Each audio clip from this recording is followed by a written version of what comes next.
Truck's off. In Detroit. Again. Waiting on shipper. This fork truck driver's in a bad mood today.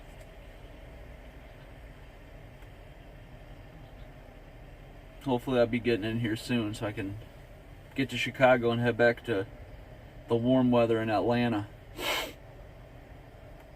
Update. Yeah, that guy just slammed into... What in the world? I know he didn't just slam into that frickin' truck. Oh my God.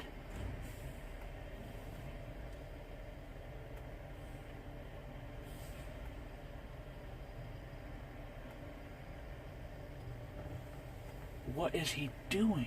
That is not good. Not good. Buddy. I'm about to take my camera out here and see if he tore his trailer up.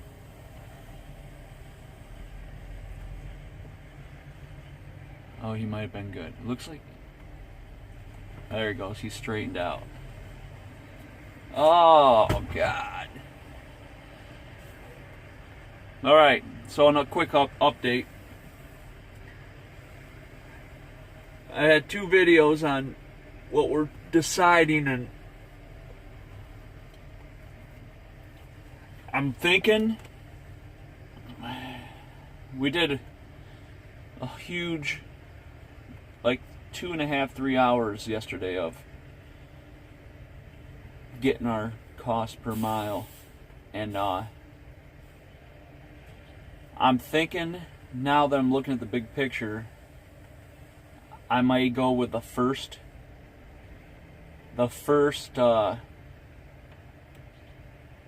owner-op lease company. Only because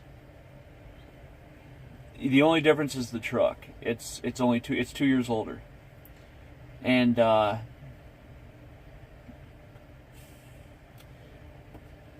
I mean, big choices. So I am trying to, well, we are. Like I said, it's this is definitely something that's going to happen before January 1st. I mean, she has a good job. I have a decent job. So it's just still weighing our options. And the first company that I made a video on for owner-op lease is a very good company. And the truck will be paid off way faster because it's not as expensive. And I mean,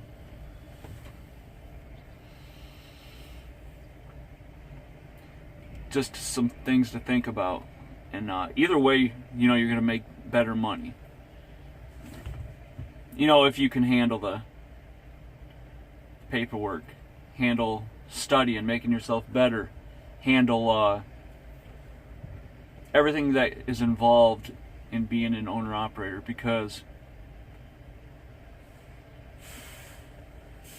I got approved for like 80 grand or 100 grand. So I could go get a truck and a trailer, go on my own authority, but I don't know shit about that yet. But if I get into this, they have a program also where they teach you, it's like, I don't know, $800 or $1,000 for the classes or something. I can't remember what they said. I just talked to the guy, where I can learn all that, because pretty much the only thing they're making money on is the lease, the truck. And if you decide to buy it out, there's no balloon payment. unlike the company that I talked about yesterday. So basically you're paying the truck as soon as the lease is paid and the truck's paid. Here's your title. You can stay on with us. Now you have an extra $550, because it's only like $550 a week instead of the $800. 2014, full-size bunk, table, Volvo, 780, all the bells and whistles, automatic, not an I-shift, just an automatic. And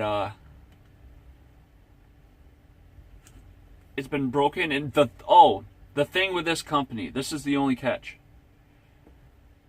Soon as you get in there, and it's actually a good thing if I'm looking at the big picture, right? I don't know, some of you all might have different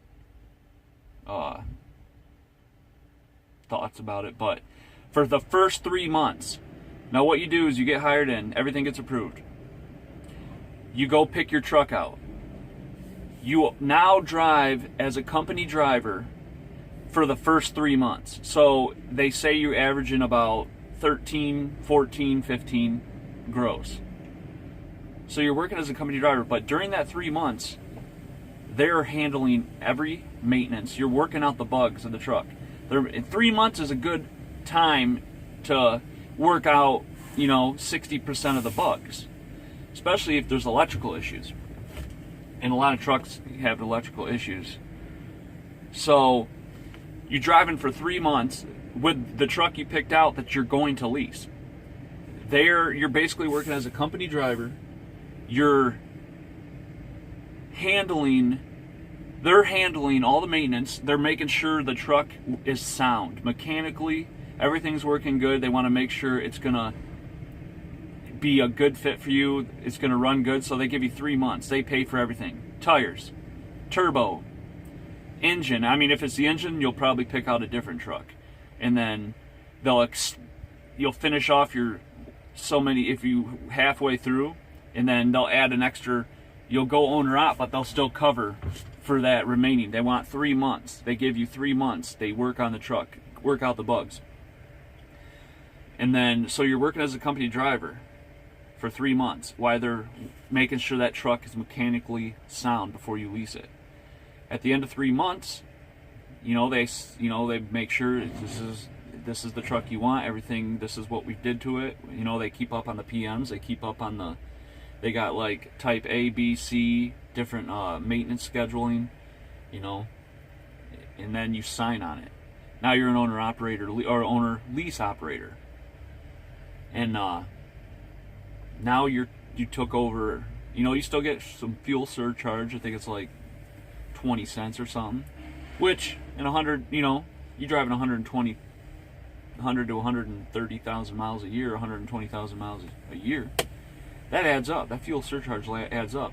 And then there's other discounts on the internet that you can look at. Different, always keep an eye on fuel prices. Always look ahead a week. You know where you're going to be. Look ahead a week. Look where you want to fuel up. Look where, you have to have someone else while you're driving so you can put 100% into your driving. If I drive, then my wife's she's going to be looking ahead a week, sometimes 2 weeks for loads. Once we go our own authority, she's going to, during that time we're running as an owner-operator lease for this company, she's building relationships, because that's her strong point. I mean, the job she has now, looks like I can back in. The job she has now, that's what she does. And she works with a lot of customers. She staffs huge businesses. And so that's, her strong point. It's not my strong point. Mine is driving, researching. Alright guys, sorry about that. Had to back in real quick. So, yeah, still some choices, making sure, we know our stuff, when we go our own authority. Oh, he's already locked me in. Yeah, he knows. He's running late, he's slacking. They don't want to get charged from Ford Motor Company. They will charge his ass. Just a minute over my window, that's all it needs. He got charged a lot of money a few weeks ago. This company did. They make sure I'm in and out. That's why they're pushing these guys in and out, because they must have messed up. But yeah, you know, big choices, guys. You don't want to just jump into anything. That's the biggest mistake you can make. You know, I'm by far, I don't know, you know, I'm learning a lot. I mean, I talked to my boss, and he's just like, how do you know this stuff? Because I was doing cost per mile, what I thought on this truck by doing the math, and what he's paying me, and, you know, I'm running this many miles a week, you know, I'm thinking you pay this much for this much, and I had it all laid out. And he was like, he's like, you know, you're starting to know your style. I was like, actually, I've just been really looking into it over the last 6 months. You know, I haven't really looked into it at all. Maybe 3-4 months I've been really looking into it. So, you know, he knows, you know, and he sat down, he told me, he's like, if you can swing it, if you doing what you're doing, keep studying, you know, you're getting close. He's like, I mean, I wish the best for all our drivers. He's like, you know, I'm gonna let you know, he's like, we got these different I'm not gonna really put them out there like that, but usually we got these people that are, you know, they come over from different places, different countries, you know, they got money, they get their CDL, and then they're taking, you know, they're bidding jobs out for just enough to get by, because, you know, they live in the truck, they don't care about nothing else. So these big companies are going to these owner ops for little giblets, and you know, that's the thing right now. You know, you got these guys that they don't care if they break even. They're just trying to drive. They think, they don't do their math. They think they're making money, but they're not. They find out after a year, and then, you know, they go out of business, and another one comes in, does the same thing, you know, but it's thousands of them. So they are definitely taking a lot of business from a good, hard-working American, you know, because they come over here from a different country and, you know, underpay themselves and undercut all us. But, you know, I'm not going to rant about that. It's America. That's just the way it is. And, so yeah, we're gonna weigh our options. You know, I'm looking at August, September of this year to get things rolling. Maybe sooner, maybe, you know, until I know that I got all my apples and oranges compared. I got all my facts right. I know exactly what I'm getting into. It's a big move. You don't want to just jump into anything. So that's the biggest thing. If you want to succeed, take your time learning something new so you can succeed. If you're only 80% there, make sure you're give it another few months and look at other stuff until you're 100%. As soon as you're 100%, you better go in full throttle. And so yeah, those are my thoughts. It's kind of a laid-back video. I'm just relaxing. I got some good sleep last night at home, and getting loaded right now and head to Chicago and then Atlanta. So if you haven't subscribed, and I'll keep you guys posted. I'll let you know. So drive safe, drivers, and keep on trucking.